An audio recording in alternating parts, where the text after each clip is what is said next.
अपना वक्तव्य रखूं। अध्यक्ष महोदय, मैं सबसे पहले आपका आभार प्रकट करता हूं कि आपने इंडिया अलायंस के इस अविश्वास प्रस्ताव को आपने स्वीकार किया।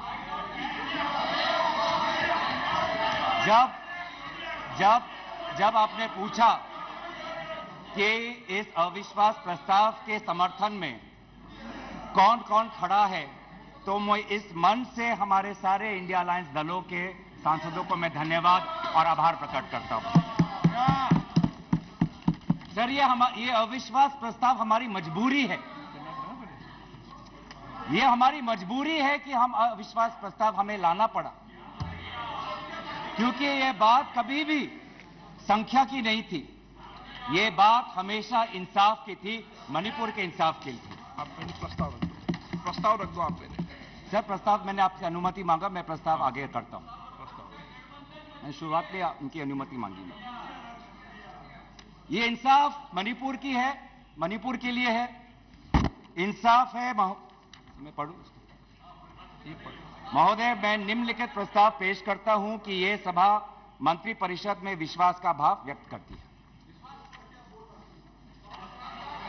सर, अध्यक्ष महोदय, यह अविश्वास प्रस्ताव मणिपुर के लिए हम लाए हैं, इंडिया अलायंस, क्योंकि मणिपुर आज इंसाफ मांगता है।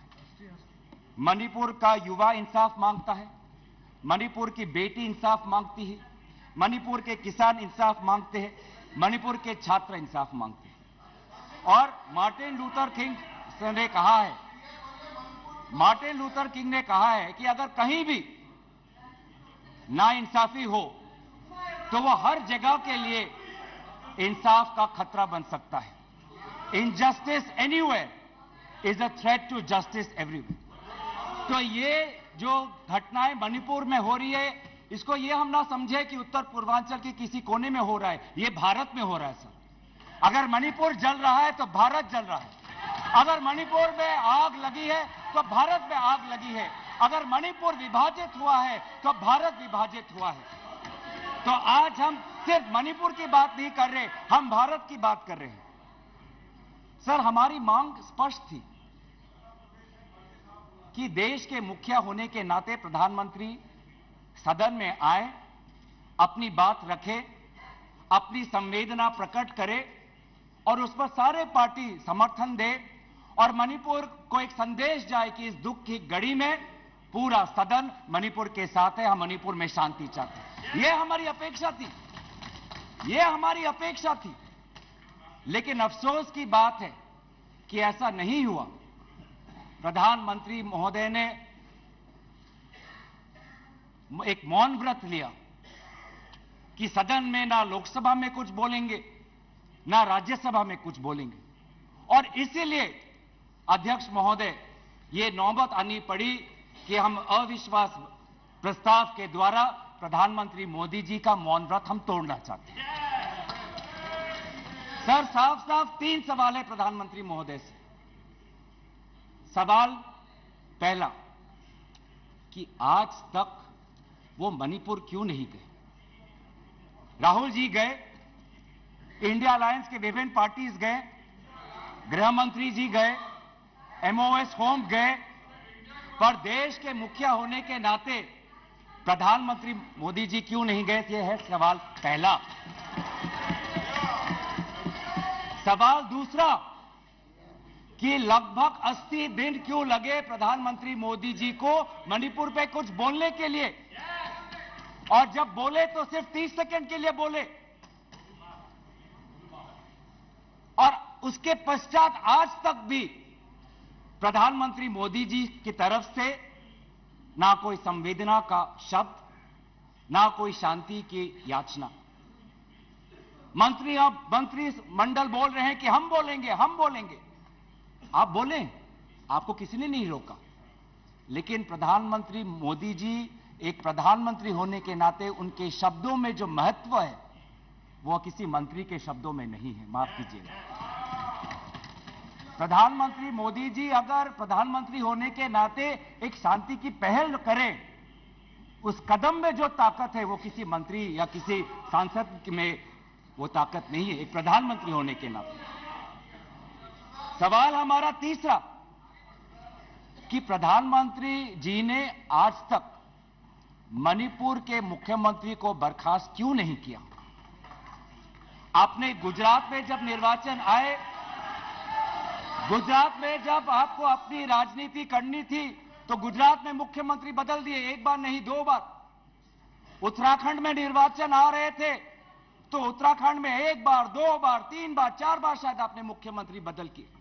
त्रिपुरा में निर्वाचन आए तो त्रिपुरा में भी आपने निर्वाचन आपने से पहले आप मुख्यमंत्री को बदला। मणिपुर के मुख्यमंत्री में ऐसा क्या आपने विशेष आपका आशीर्वाद आप दे रहे हैं जिन्होंने खुद कबूल किया है कि आज मेरे कारण एक इंटेलिजेंस फेलियर हुआ है? ये 3 सवाल हैं सर, और शायद इन 3 सवालों का 3 उत्तर भी है। प्रधानमंत्री मोदी जी मणिपुर पर क्यों मौन हैं? शायद उस प्रश्न का उत्तर भी 3 है। पहला उत्तर कि प्रधानमंत्री मोदी जी को कबूल करना पड़ेगा कि उनकी डबल इंजन की सरकार, उनकी सरकार मणिपुर में व्यर्थ हो गई है, विफल हो चुकी है। इसीलिए आज मणिपुर में 150 लोग मरे, लगभग 5000 घर जलाए गए, लगभग 60,000 लोगों आज शिविर में हैं, लगभग 6,500 एफआईआर है।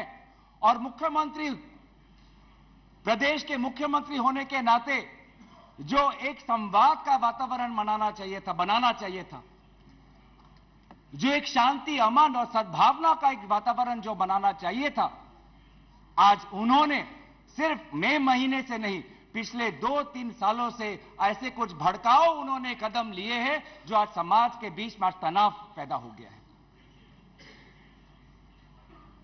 आज हम मणिपुर गए हैं,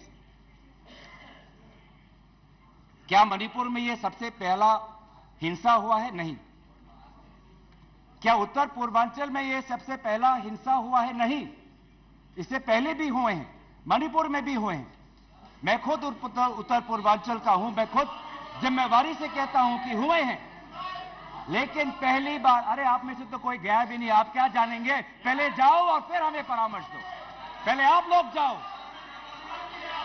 सर हम गए और बहुत दुख हुआ कि हमने समाज में 2 वर्गों के बीच ऐसा बंटवारा, समाज के 2 वर्गों के बीच हृदय में इतना आक्रोश, इतना गुस्सा हमने पहले कभी नहीं देखा।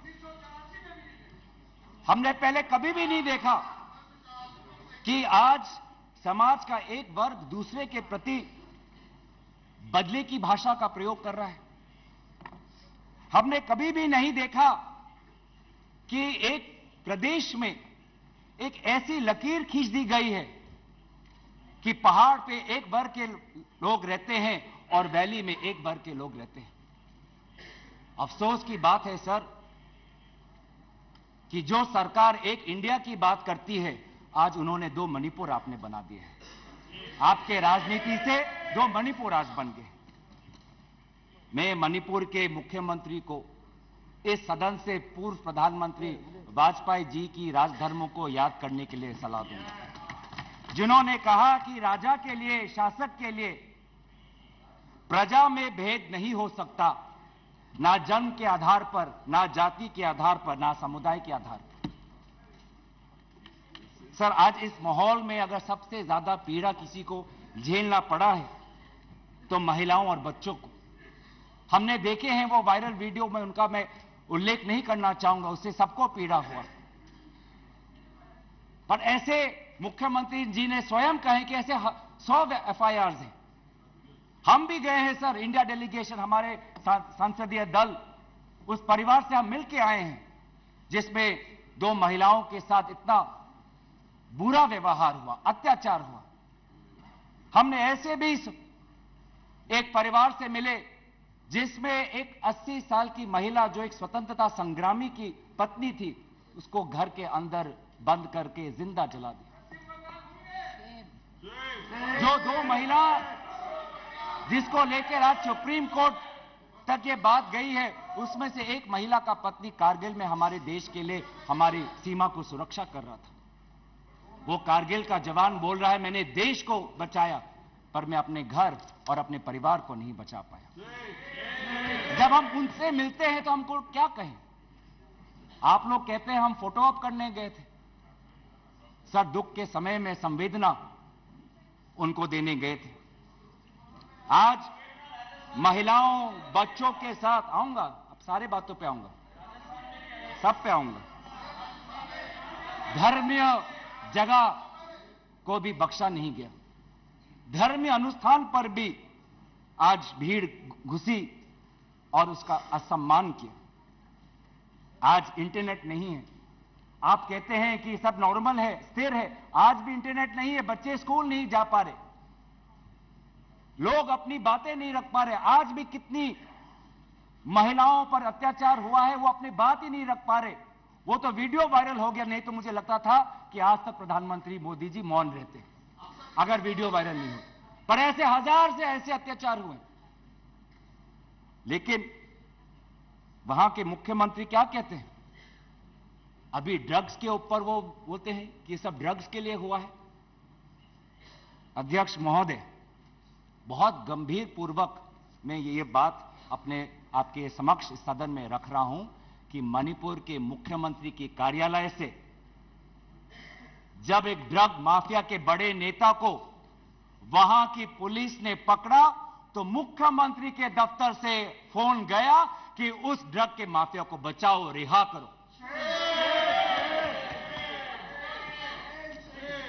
और वो ड्रग का माफिया कौन था? वो ड्रग का माफिया आप ही की दल के ऑटोनोमस डिस्ट्रिक्ट काउंसिल के चेयरमैन थे, जो